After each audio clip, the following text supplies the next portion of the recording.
The Detroit Lions, with pick 46 in the NFL draft, selected Josh Paschal out of Kentucky, an edge rusher who I think if I were to describe him, I kind of would say he is the guy who people are saying Trayvon Walker is a little bit. He is this incredible athlete, not quite Walker's athleticism because nobody is, but still very good. And he is someone who played everywhere on the defensive line, literally everywhere on the defensive line.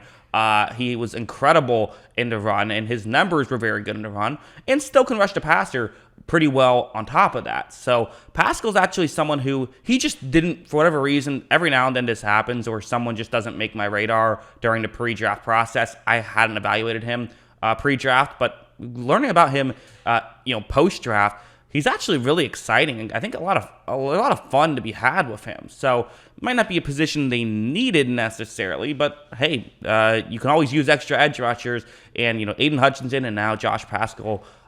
This should be really interesting. So let's first just talk about what I like about him. So first, let's go over to something like this. One nice thing about a guy like Josh Paschal is we've seen him against higher levels of competition, including him going up against Charles Cross right here, who was obviously, he was a top 10 pick. So very good player in his own right. It's going to be a run to the right. And like I said, the running game is where Paschal thrived. Now, it's not to say he wasn't good in the pass rushing game, but this is where he thrived. And watch what he's going to do against Cross. Right when this play begins, you just see how, first off, that first step allowed him to get closer to the inside to where Cross he's just playing from behind from here on out. That's exactly what Paschal was trying to accomplish, was just that first step, which for his size is a real lethal thing that he can do. And again, for someone like Paschal who maybe, because again, the Lions do have good edge rushers. I wouldn't be shocked if the plan is perhaps to have, some of the Aquaras play on the edge, or have Charles Harris play on the edge. Obviously, Hutchinson will be on the edge.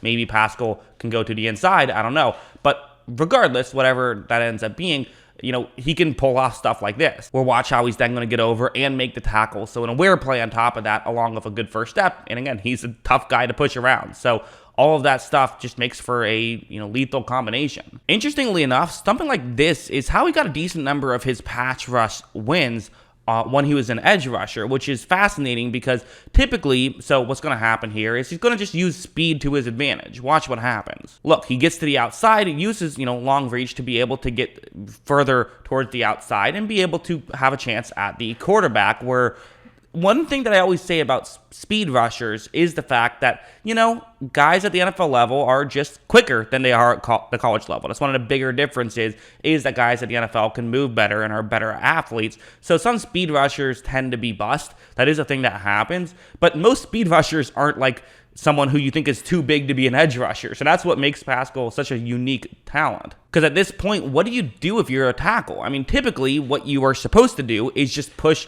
the edge rusher behind your quarterback. And one thing, quarterback took a very deep drop here, so that's kind of not the tackle's fault, but that's going to make things, obviously difficult for the tackle. But in this situation, what also makes it difficult is you're going up against a guy who's just a big edge rusher. He's 270. So, it's going to be tough to push him behind your quarterback. Instead, he holds, and even that wasn't enough as Paschal is able to get the sack. There's something like this where you see the, hand placement that he has. It's, relatively, what you would want to have, and watch him just overpowering and use that reach to be able to overpower and just shove the blocker that's going up against him backwards and help make the tackle. So he is someone who can be effective, and I think could even win on the inside. I don't think he has to play on the inside despite his size, and there always is that question of, do you want him to slim down? Do you want him to bulk up?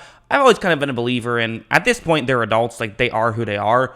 Obviously you can change things to some degree, but don't expect massive changes. But listen, sometimes massive changes do happen when you shape their body in a little way, but I don't think you have to, I guess is what I'm saying. One more play, something like this. So that's where he is on the field, and watch what happens. Right off the bat, again, that first step to get to the inside of the guard right there. That first step is what excites you about him, I think, is the fact that he has footwork and speed at his size. Because then when he gets to the inside, he is able to help make that tackle. So that's what I like about him, is that he consistently did his assignment. He was consistently very good at this kind of stuff. My philosophy in drafting is pretty simple. Draft good players, which seems obvious, but that's not what a lot of teams do. They draft guys who they think they can make into these fantastic players. And again, for some, like I always say, it depends on the position, right? Like for a quarterback, okay, yeah, drafting for a high ceiling is not a bad idea just because it matters so much. Getting an incredible quarterback that's a cheat code for the next 15 years and will put you in Super Bowl contention for the next 15 years. Edge rusher is not that, still matters, but is not obviously not that. But also for edge rushers, like there's ways you can tell if these guys are going to be good. Like this is, it's not like completely a solved process, but it's a lot closer to being a solved process than a lot of other positions. So get someone who's good, and he's good. He can play. He can really stop the run incredibly well. He's still a much better, pass rusher than some of the guys that were drafted ahead of him.